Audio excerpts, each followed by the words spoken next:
2025 கனத்த மழை பெய்கின்ற அந்த காலகட்டத்தில் மழை வருவதற்கு முன் நாம் A50 வீதியில் யாழ்ப்பாணத்திலிருந்து புறப்படுகின்ற இந்த வேளையில் வரவேற்கின்றது சாவு ஊர்வலம்.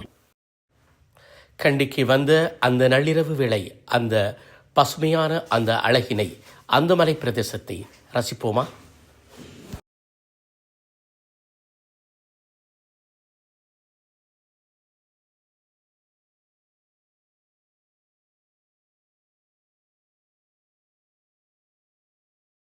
கண்டியின் பேரழகை ரசிப்பதற்கு பல்வேறு இடங்கள் இருக்கின்றன. இருப்பினும் எம் கண்களில் எட்டியது பகல் நேரத்தில் கண்டி.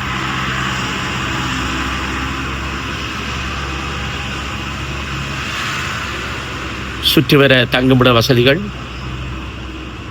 வாழ்விட வசதிகள், அருமையான மலைச்சாரல்கள், பார்வைக்கு மிகுந்த இடமாகவும் இயற்கை அழகு கொட்டி கிடக்கின்றது. மலையோரத்தில், அந்த மலை உச்சியில் வீடுகள்.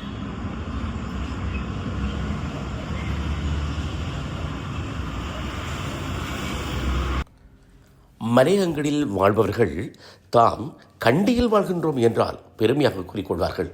அது மட்டுமன்றி வேலை வாய்ப்புக்காக மலையக மக்கள் தாம் கண்டியில் வேலை செய்கின்றோம் என்று தம்மை பெருமைப்பட்டு பேசிக்கொள்வதும், அது மட்டுமல்ல கல்வியை நாடி செல்வதும், பேராதனை பல்கலைக்கழகம், ஜலதா மாளிகை என அங்கு பல்வேறு விடயங்கள் இருப்பதனால் கண்டியை பெருமையாக கூறிக்கொள்வார்கள்.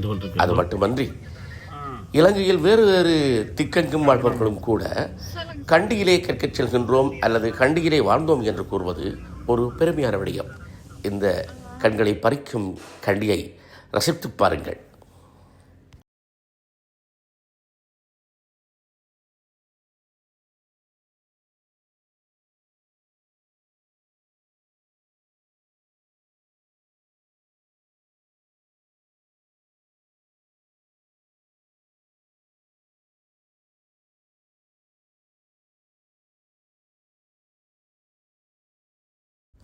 மலையகத்தில் கண்ட இடமெல்லாம் வளரும் புல்தரைகளோ அல்லது எந்த செடிகளோ அவையும் கூட தான் அழகித்தான் வழங்கும்.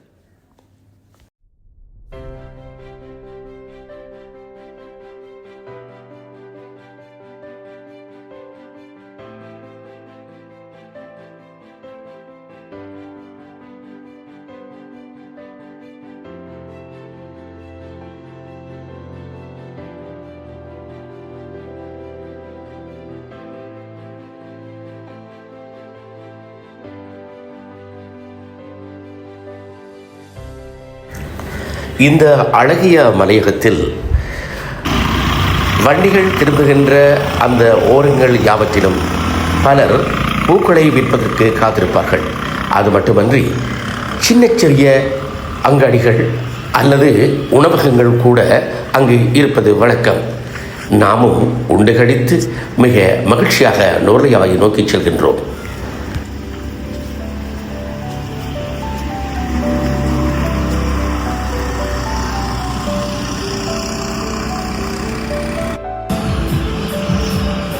இவ்விடமானது நுவரெலியா. அழகிய மலைகள், கண்ணை கவருகின்ற காட்சிகள், இத்தனை அழகிருந்தும் இந்த இடத்தை பாருங்கள்.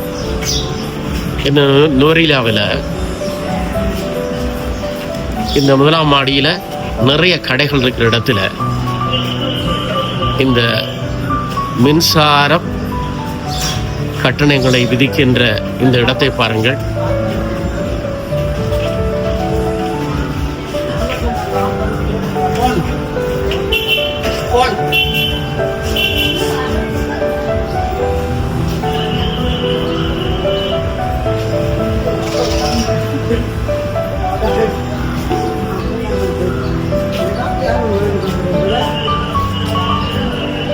இந்த படியோரங்களில் இருக்கின்ற இந்த அழுக்கு பாருங்கள்.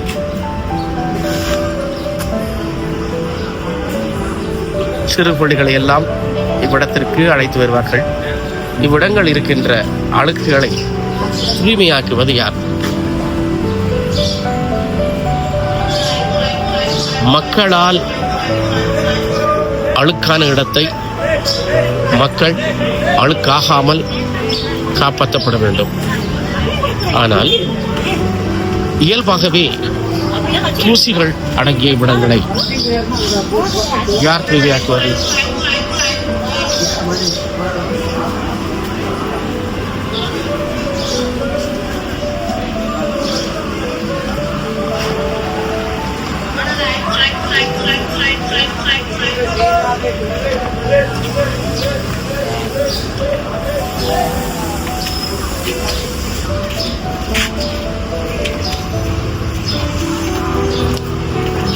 எவ்வளவு மாற்றம் கண்டாலும் இந்த தூய்மை என்கின்ற விடயத்தில்